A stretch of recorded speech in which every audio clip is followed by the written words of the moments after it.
Oh, good. Hey, I noticed the captioner is online, and typically I know that's created issues in the past with feedback. They don't usually join the meeting via Zoom. Oh, I didn't send them the Zoom link. I just sent them the caption, like the YouTube. So, Okay, hey, oh, I see they're on. Christine? Yeah, this is your captioner. It shouldn't create a problem with feedback because I have my mic muted. Okay.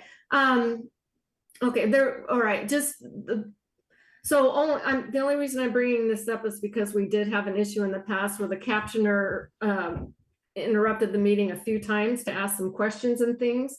So typically they take the feed through Open Signal. So I just want to make sure it's clear if you do stay on to watch that there can't be any interruption to the meeting. I would never do that. Sure. Sorry, that's happened in the past. No, my contact would be with Open Signal, not with interrupting the meeting. Right. I appreciate. Okay. Sure. Okay, so I guess I'm confused why you're on the Zoom portion. So I was told that if you had Zoom, I can do that because with the live stream there's a delay. So it's easier to see like who's Okay. talking, what's going on. If it's a problem, I'll leave the Zoom. I don't think it's a problem unless Justin has something he wants to say. But I appreciate the understanding. Of course. I will proceed however, whichever your wishes are. Okay, Justin, are you fine with the captioner staying on if it helps just seeing the meeting? Sure. Okay, thank you. Thanks, Christine, for your flexibility. I appreciate it. You're very welcome. Okay, and Tavo, just to let you know, I'm having internet capacity issues, so I'm staying off camera when I call roll today.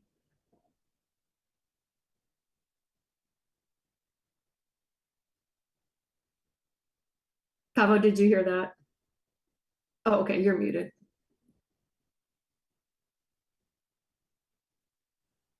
Okay, can you hear me now? Barely. Oh, okay. Let's try that again. Can you hear me now? Try again. All right, let's see what we can do. It's just quiet, Chair Cruz.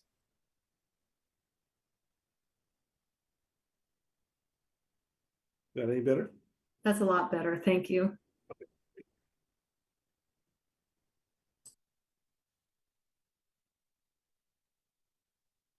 Before we get started, Pam, if you notice that there's a feedback or something, let me know and I'll just leave the meeting and I'll be okay.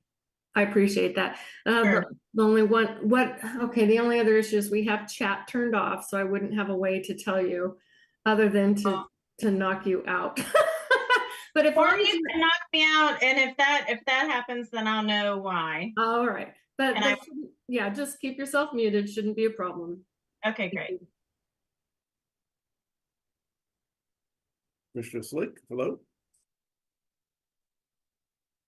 Hello. I thought I was late. Right on time. Perfect. Good. Hi, Commissioner Slick. This is Pam. Hi, Pam. How are you today? That looks like a nice view. You're in your office. Yeah, we have Very some foliage coming in on our parking lot. Very nice. Okay, I'm going to mute again and get ready to text some commissioners here in just a moment. Thanks. Okay.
Chair Cruz, looks like we're still waiting on a couple of commissioners and key staff, so I'll monitor the window and see when they hop on and let you know.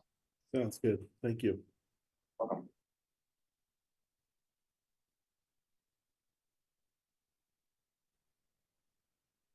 Commissioner Alvarez. Greetings, Commissioner.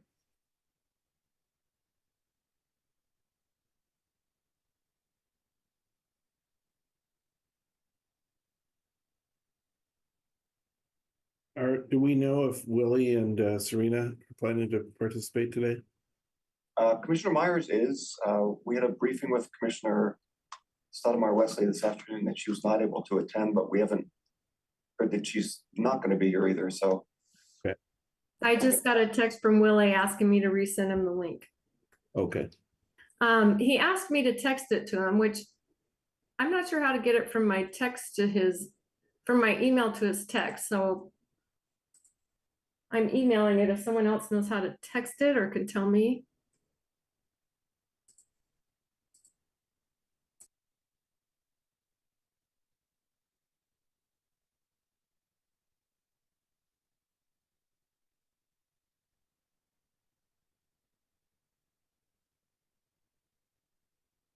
Oh, there's Willie. Okay, I think we're all here now. All right. Greetings, everyone.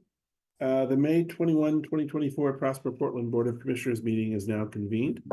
Pam, could you please call the roll? Commissioner Slick, Here. Commissioner Alvarez,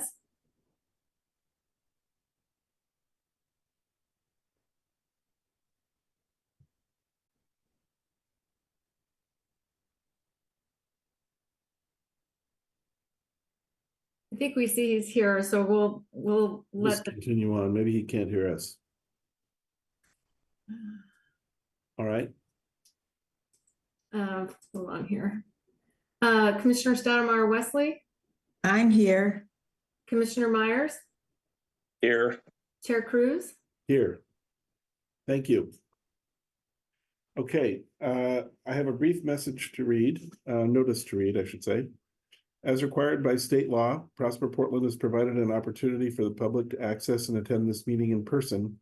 There's also a YouTube live stream video of the meeting, and the public has had the opportunity to arrange in advance to provide virtual testimony.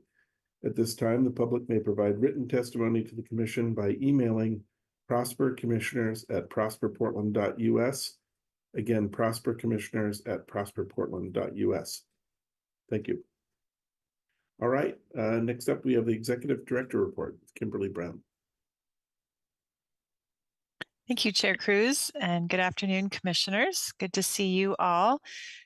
We were all together just a couple weeks ago, so I'm going to keep it fairly brief, but I do want to start by acknowledging that May is Jewish American Heritage Month.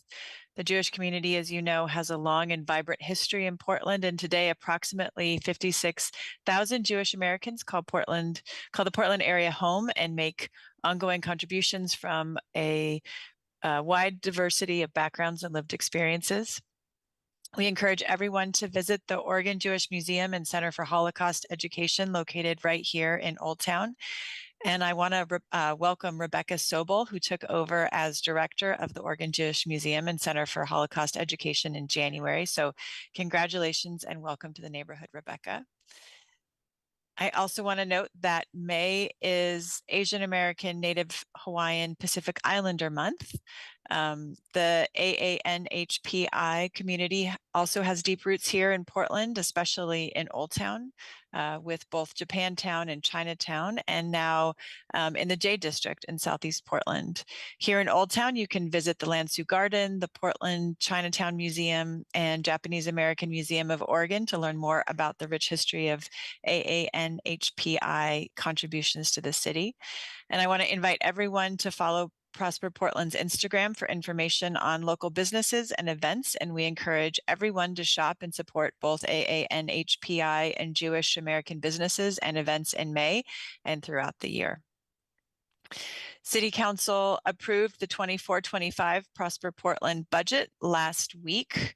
The team will bring the budget back to the board for final approval following the TSCC hearing on June 18th.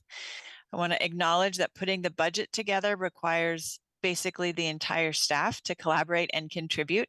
But I want to specifically thank our CFO, Tony Barnes, and the entire finance and budget team for once again capably leading this critical work. So with that, look forward to the rest of the meeting. Thank you. Great, thank you very much. Okay, next up, public comment for items that are not on the agenda. And Pam, Justin, do we have any individuals signed up for such public comment? We do, Chair Cruz. Karanja Cruz, are you there? Yes, I'm here. Thank you. Okay. Okay, thank you, Mr. Cruz. So I understand this pertains to the materials that you provided earlier today regarding the food cart pod, correct? Correct. Great. So I'm trying to share my screen, but I'm trying to okay. having some troubles here. Give me 1 second. Normally you have about 3 minutes to do this. Oh, there it is. Got it. Are you able to see that? Yep. Thank you. All right, great. All right, yes, thank you for the time to be able to provide my testimonies. Greetings to all the commissioners, the chair and executive director Branham. Good afternoon. I wanted to update you because I shared a testimony in January asking for Prosper Portland to support the One Stop Plaza. And I wanted to give you some updates. We were encouraged to apply for the Cultural Business Hub. Unfortunately, we wasn't awarded for that particular grant. However, we were able to receive the PIT grant from Prosper Portland, and we were able to put together a financial pro forma, schematic designs, and pretty much the potential of what we can accomplish here at the One Stop Plaza. So I just wanted to share some updates here with you with our PIT grant. So this is the potential of the project and what it could potentially look like. Here's a picture of 10 food carts that can fit into the parking lot. And then we also have 4 retail spaces that can fit inside of the building. So I just wanted to share these updates with you and continue to ask if Prosper can look for ways to support this project, maybe through continuous funds, just creative ways to be able to support this. And just wanted to provide that update to you all. And please take a look at the financial pro forma. Please look at the budget that we created for the development costs. And yeah, just wanted to give you guys that update and wanted to know your opinion. Great. Well, thank you. We received those materials earlier today, and I think staff received them today too. So we will definitely review them further. And someone on the staff will get back to you. I think the renderings look very nice, and look forward to learning more about the project. Awesome. Thank you. Anybody else have any comments, questions? Okay. All right. Well, thank you, Mr. Cruz. We appreciate you joining us. All right. Thank you. Okay.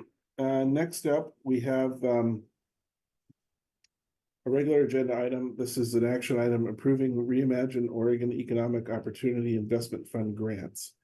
And Shabri Vickers and Victoria Schwafferman will present on this. Welcome, Shabri and Victoria. Thank you so much, Chair Cruz, and to all the commissioners and to Director Branham. Once again, my name is Shabri Vickers. I serve as the Director of the Equity Policy and Communications Department here at Prosper Portland, and I'm joined by Vicki Schwafferman, who is the program manager for Reimagine Oregon. We are so excited to have her here and truly honored to be able to bring you the update from the work that we've been doing since we last connected with you all in this regard in February. Justin, thank you for driving the slides. I will ask you to go next. Next slide. So as always, I think it's important for us just to remember the background, a little bit of the history and context. I shared some of this in February, so I won't go too deep here. But on the next slide, one of the first things that we want to remind ourselves of is how this work is connected to and aligned with our Advance Portland economic development strategy. And for us, we really do pull out Objective 2 and Objective 3, where we can work to promote equitable wealth creation by supporting BIPOC-owned small businesses and entrepreneurs. And Objective 3, fostering a vibrant central city and neighborhood commercial districts. And so we're excited to be able to bring this to you in alignment with Advance Portland. Next slide, Justin.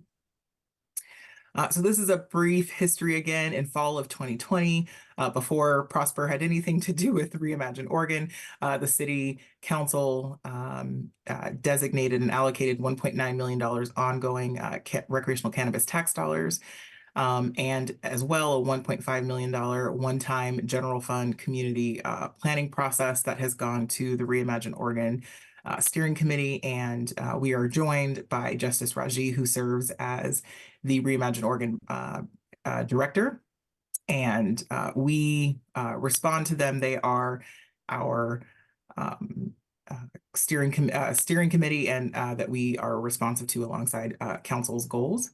In July, council moved those funds, the unspent $4.8 million over, so that we could build a program to get it directly out to community. And so what we're excited about is, after having brought on this fantastic team, they have been able to deliver. So what we bring to you today is a goal of getting these dollars out to community, which is exactly what council asked us and what community also has shared. And so in the spring, we launched the grant program, and now we are bringing you our recommendations. And if we are successful, we look forward to dispersing these funds as soon as possible. Next slide, Justin. And so we want to just share a little bit with you about what we heard in community. So Justice Raji and the Reimagine Oregon Steering Committee led the much of the community engagement and invited us in to listen in and to learn. And that is what helped us in developing the grant guidelines that we brought you all. This was also what helped us understand how this grant process might be different than others that we've seen in the past. And so what we're bringing you is that. And I just want to point in on a few of the things that the community brought us. Next slide, Justin. So this timeline, of course, is responding to what I just mentioned. In February, we brought you the guidelines. We attended 6 focus group dinners that the Reimagine Oregon Steering Committee hosted.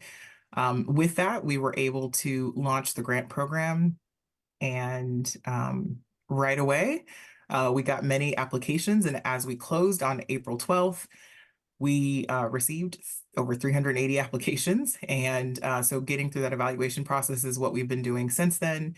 And today we bring you recommendations. Next slide. And we have a brief video here. Justice Raji and the steering committee did a lot of fantastic work, but we thought, why not let you hear directly from community? Justin, I know you're going to have to toggle between with the magic of Zoom and sharing videos, but we're excited to be able to let you hear directly from community. Justin, let me know when you are ready to go with that. Awesome. A thriving Black community is one where we are able to be the decision makers for our community. It's a place where the Black community owns land, gets to invest in spaces and places where there's resources to have programs, events, really have a control over the economics and wealth generation in the community. I got to sit and have beautiful dinner, delicious, in a Black restaurant with my people talking about issues that matter. I feel good. I feel reinvigorated. I feel a lot more hope. I also know there's a lot of work to do, but I'm not daunted by the work. I'm excited by it. Being able to talk about our lives, talk about our work, talk about our aspirations for this community, and it helps me, allows me just to feel energized to go forward. I'm just really thankful, you know, for the opportunity to be able to speak honestly, speak truthfully, and I'm just looking forward to seeing what's going to happen moving forward. The food, the ambiance, the spirit of it all was very generative, and I appreciate that because, you know, we deserve to have these moments of imagination, of thinking, of planning, of strategizing together. So it was very beautiful.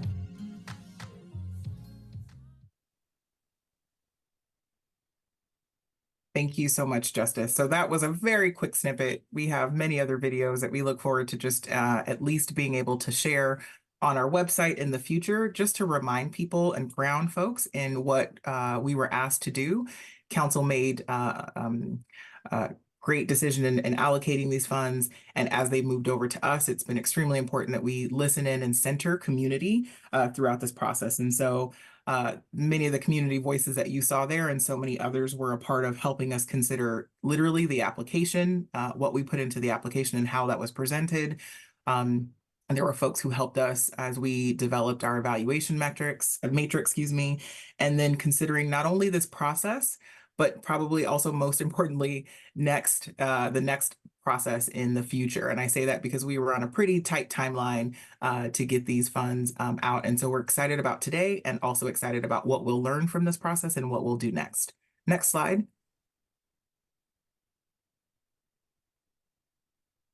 So as that video highlighted, there were multiple ways that we heard from community. There were multiple info sessions, office hours, one-to-one meetings, every Friday throughout the process, including the day that it closed. So 2 p.m. we had an office hours and then it closed at 5. So we literally used up as much time as we could to connect with community and understand more what they were looking for. Next slide.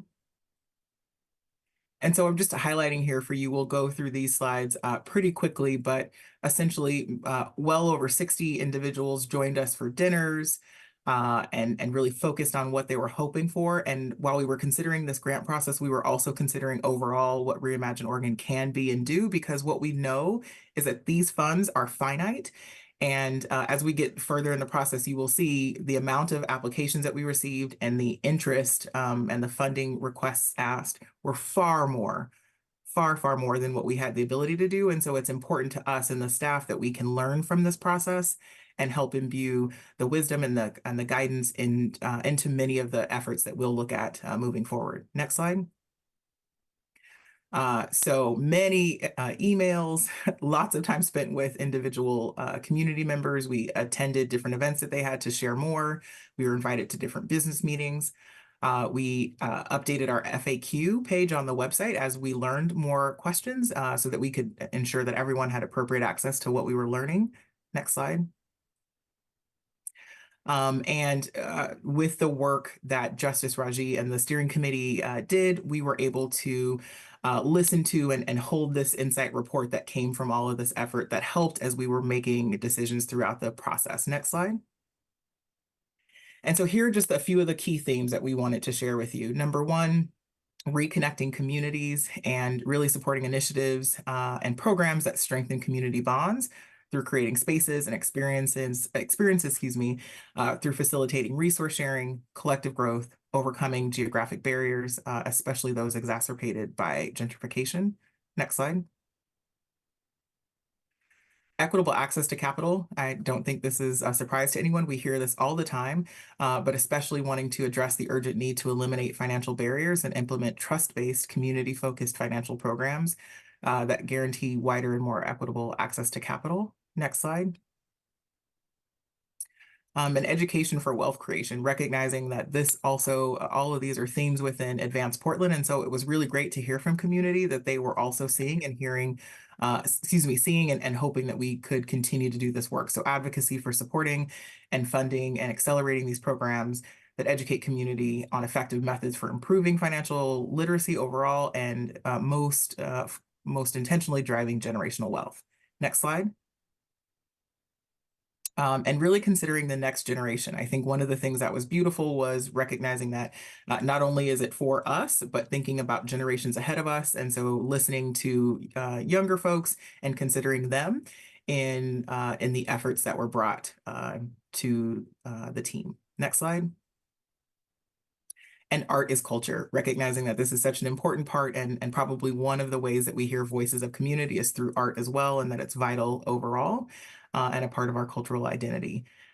Next slide.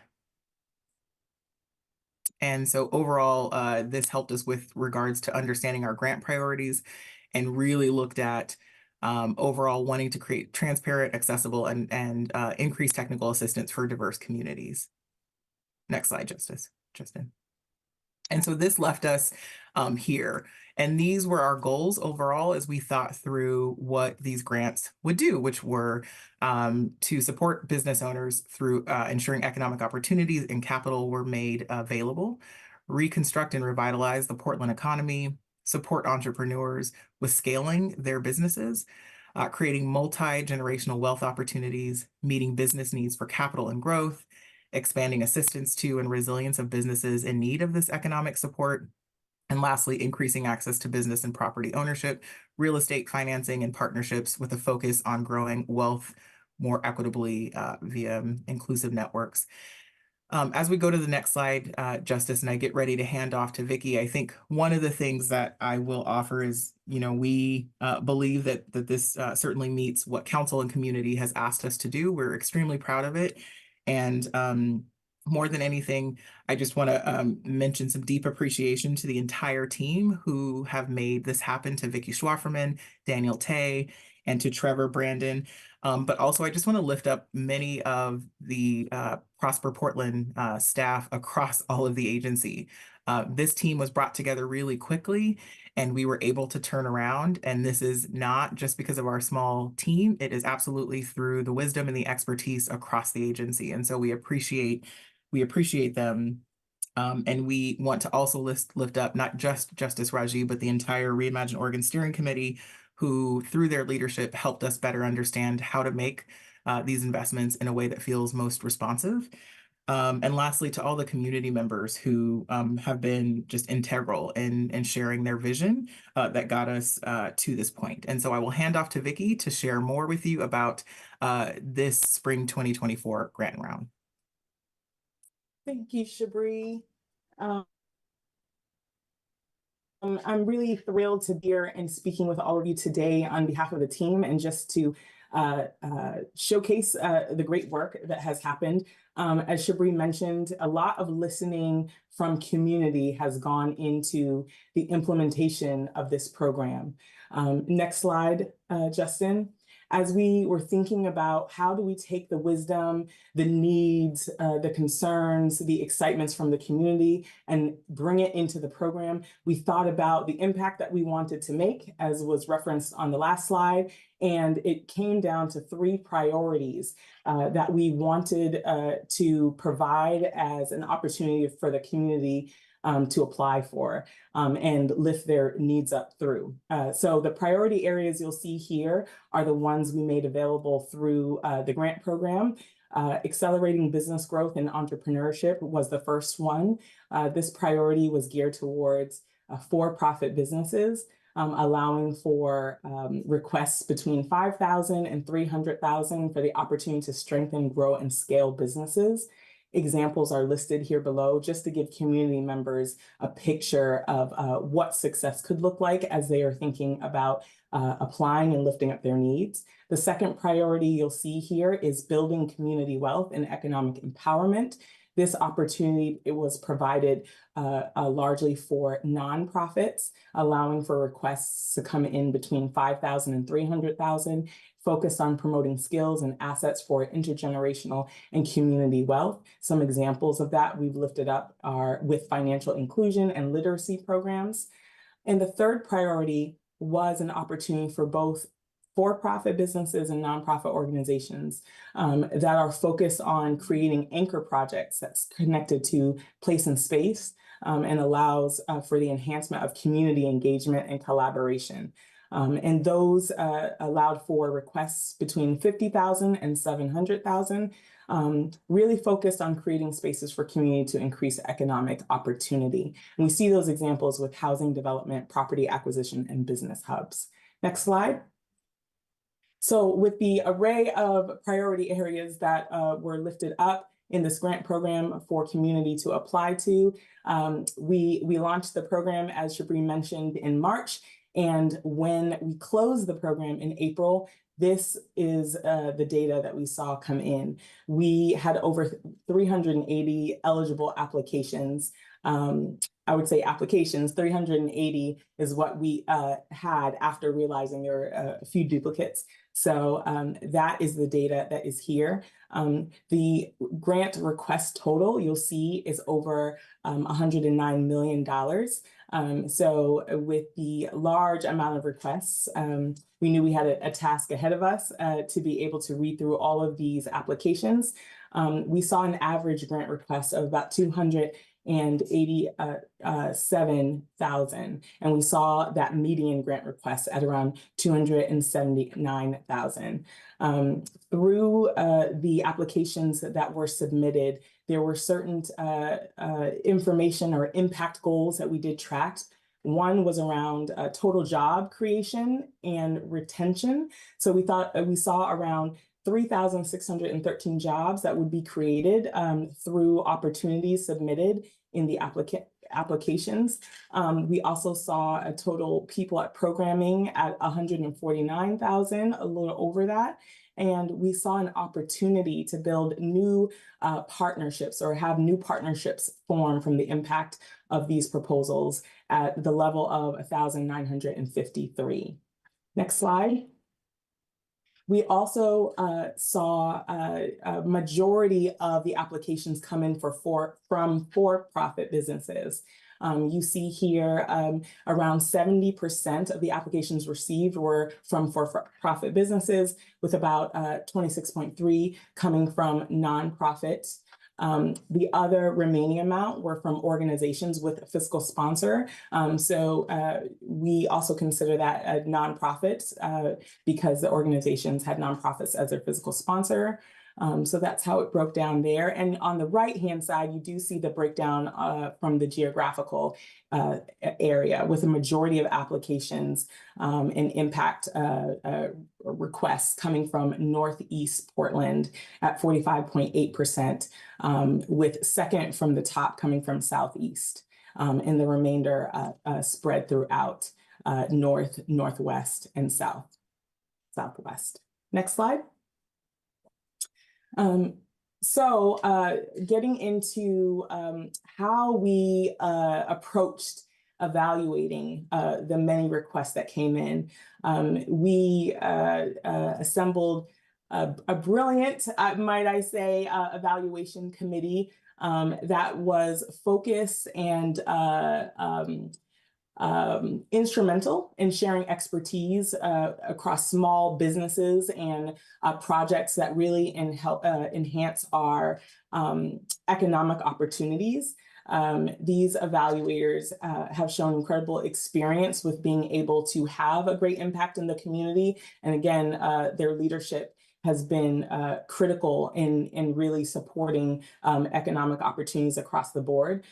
So that is how we went about selecting our evaluation committee. And with that, we also developed a rubric, an evaluation process that employs a weighted scoring system across the priorities or the criteria sections that you see here. So the first criteria we looked at was alignment with Reimagine Oregon's priorities and Advance Portland. We looked at project feasibility and impact for the proposed budget and timeline that was being requested.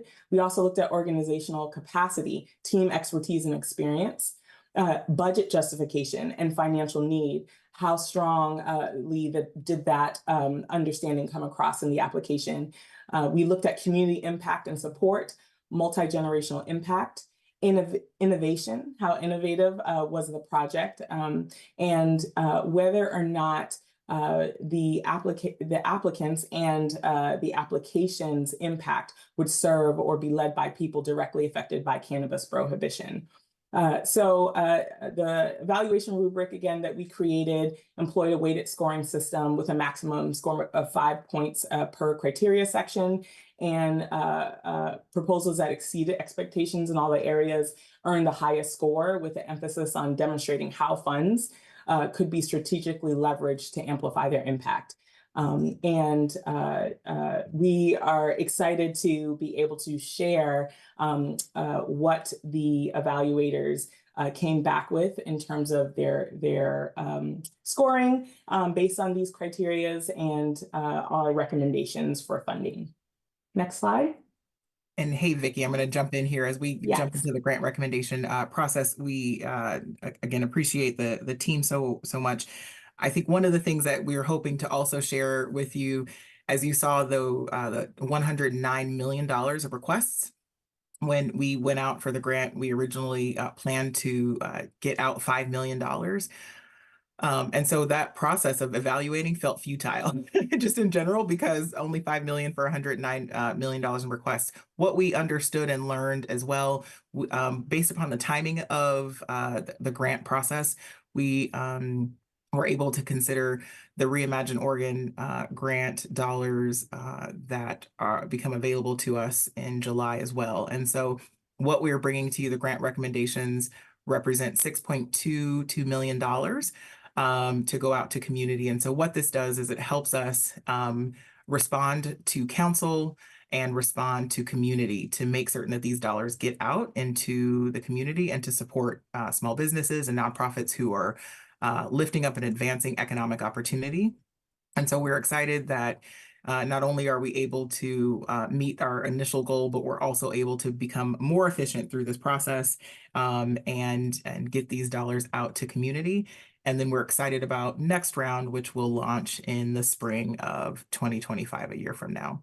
And so Justin, excuse me, when you go to the next slide, I will hand this off to Vicki to go over that. But what I want to highlight here for you is that we are able to deploy these dollars and be deeply responsive to community. And instead of hosting a round right away, we're going to be able to go into next spring and host the next round and deploy those next dollars. But we are able to honor the incredible amount of proposals that have come to us this time and get out $6.2 million. I will hand it back to you, Vicki. Thank you so much, Shabri. As Shabri mentioned, in front of you, you'll see a proposed table summarizing on the left-hand side what applications it looked like in our database with those who applied to this program, with a total of 380 applications. We had our evaluation committee. There are volunteer leaders tirelessly go through all 380 applications, as long as there wasn't any conflict of interest, which were identified in the beginning. And our evaluators made scoring recommendations based on everything that they saw that they were weighting in the rubric. Our committee members have an incredible wealth of professional knowledge and expertise and skill set and community awareness in reviewing and assessing successful programs. So really understanding their review and working from their scores of highest and down was key to us building this recommendation table for you. On the right-hand side, you will see, as Shabri mentioned, with a total of 6.2 in funding recommendations. This is the breakdown. We are proposing 52 entities are provided with funding, with the majority going to for-profit businesses in the amount of 3.750 for the millions of dollars going to for-profit businesses. And for nonprofits, we're looking at closer to 2 million going to nonprofits, with an additional 470,000 going to organizations with a 501c3 fiscal sponsor. That would bring us to 6.2. to 5, slightly over. The 6.225 for applications really, again, was geared around the point system. So for 70 points and above, for for-profits and 72 points for nonprofits and above, with an overall majority of funding going to for-profit businesses. Many of the nonprofits we are recommending be awarded are also heavily supporting economic opportunities for the community. I will say, Shabri alluded to this earlier, there is so many applications, there's so many great proposals, and our resources are finite. So our Reimagine Oregon program team will be considering cohort level technical assistance opportunities for awardees and technical assistant opportunities to engage applicants who are not awarded funding. So we really look forward to sharing business advancement opportunities across all Prosper Portland's programmatic efforts and leveraging external partners' expertise as well, as we continue to walk alongside the community. For the specific, go ahead. I'm just going to jump in here. I mentioned that you see the star, that's an update from what your board packets have that showed 6.2 million. That was my error. And so I just want to make certain I pointed out there for you. What you will see moving forward is this. The difference is that the 25,000 there. And so just wanted to highlight it's different, but it still is the 6.2 that we previously mentioned before to get us to where we are. And to Vicki's point, the team did a fantastic job getting us through to this point and helping make decisions on the $109 million of requests that have come in. Thank you so much, Shabri. Yes, and with that, I would like to remind folks that we have included the specific list of entities we would like to fund and the amount we would recommend funding them at within the resolution. So appreciate your review and attention to those that level of detail. And with that, I'll ask Shabri if I've missed anything, please jump in, or I can open it up for questions as well, and we can both be here to answer questions. Thank you so much, Vicki. No, you didn't miss anything else. I just want to go to the next slide, Justin, excuse me. I know that we have Justice ready to also talk. Just an overall thank you to the community and to the folks that helped us get to this point. As we bring you on, Justice, for your to share from the steering committee, just want to appreciate the board for your expertise as we brought you the grant guidelines as well. Justice? Thank you. Justice Raji, pronouns he, him. I'm director of Reimagine Oregon, Reimagine Oregon project. And I just want to say thank you to the team there at Prosper, Shabri, Vicki, Daniel, Trevor, all the community members who participated in the focus groups and the virtual outreach that we did to support this getting done. The leadership shown, the challenge of taking something that was, again, started with the intent of partnership, but also understanding within the values of Reimagine Oregon that, our ask is that our government entities in particular are effective in doing and delivering outcomes, and us to be partners in that process to create hopefully a learning space, a space that can be built on for future work, a space that can hopefully be a lab, be a process to show how we can work together, but also being very real that hopefully our government will be here for much longer time, and when folks move on, that the project doesn't lose its way or no longer exists just because people have to move on professionally or whatever have you. So doing all this legwork together, going from the place that we were to where we are now, I'm just really, really excited. Really pleased. I'm really appreciative of the earnest commitment that folks have shown, the care for this. Not that I know that there's a great need and interest out there, but the really overwhelming response from the community demonstrating how many folks are looking to build and do things in our city and are looking for resources, looking for support, looking for a community to partner with, looking for government to partner with, looking for private entities to partner with. I really hope folks take the lesson from this process so far, that there is great need and energy and excitement about building and doing things and creating businesses, building opportunities, and folks that are looking for resources. And I know that this, and from the beginning, I said, you know, this is significant, important public dollars, but I was very sure we could not meet all of the need and all of the demand, but it doesn't mean we don't move forward. It means we do the best we can, put together a great package and a great program. And then we say, you know, what else can be, you know, who else can step up maybe to meet the need where maybe need can't be met here. So I'm just really appreciative and thankful for the work that's been done so far, to get to this place at this moment, right before the close of May, going where we were last year. I'm just, I couldn't be more pleased and more excited about the work we'll do next. And also the intent to make, you know, just to bring these two pieces together so we have more time to take the lessons learned from this year's process to make even next year's process even better and more robust, even though we'll be working with a little bit less, you know, public resource available. We'll be able to do great work with that, I believe. So I'm very excited, and thank you. Thank you so much, Justice.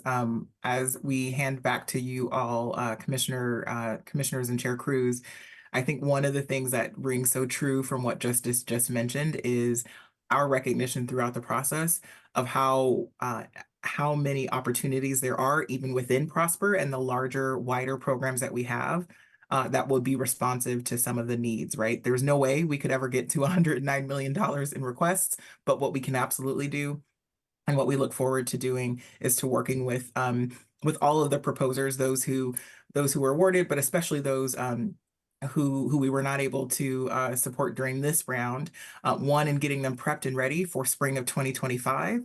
I think there's a lot that we learned through this process, and as well, many of our grant programs, our loan products, and many of the programs that the larger staff here at Prosper lead are highly responsive to what we also saw here. So I think it felt good to understand and get this deeper understanding of how we can support them, and we look forward to that guided technical assistance process moving forward.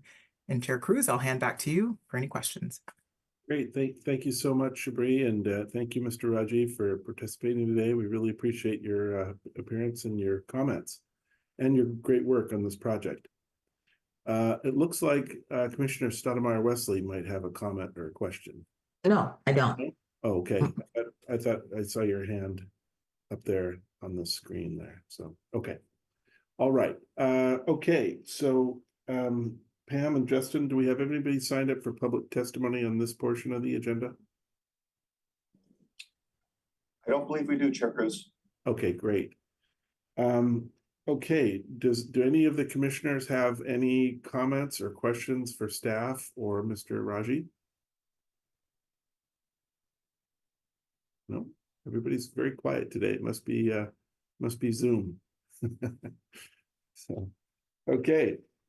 Well, that was a great presentation, and it's a very exciting program. And I think we're all super pleased with the list of grant recipients. And I want to thank the staff for the hard work in helping get all this thing together. It's quite a project and difficult to make some of these choices. So for everybody, really appreciate all your hard work to narrow those things down. And I think these funds will have tremendous impact on a lot of these organizations. So it's exciting.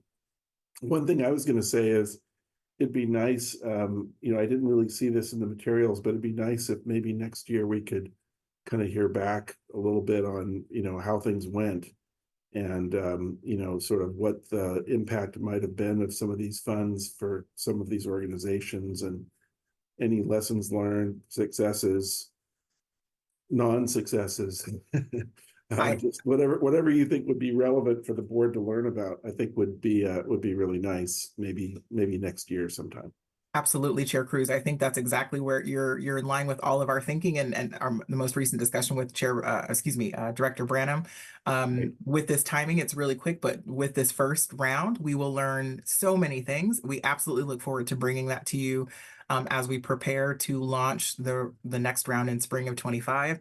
And we know that there are many of the folks that we weren't able to get to this year who will be prepped and ready for next year. And because those who receive grants this year are not eligible to apply in the following year, we're excited for all those who will come next year and the technical assistance work we can work alongside them with to get them prepared and ready for the round in spring of 2025. Great, super. That would be great. Okay, well, if there's no further discussion, then I'd like to make a motion to amend resolution number 7532 in response to the numerical error, Scrivener's error that we have, just to make our materials consistent for purposes of the resolution. So with that motion, would someone like to make a second for that? Second. Great, thank you.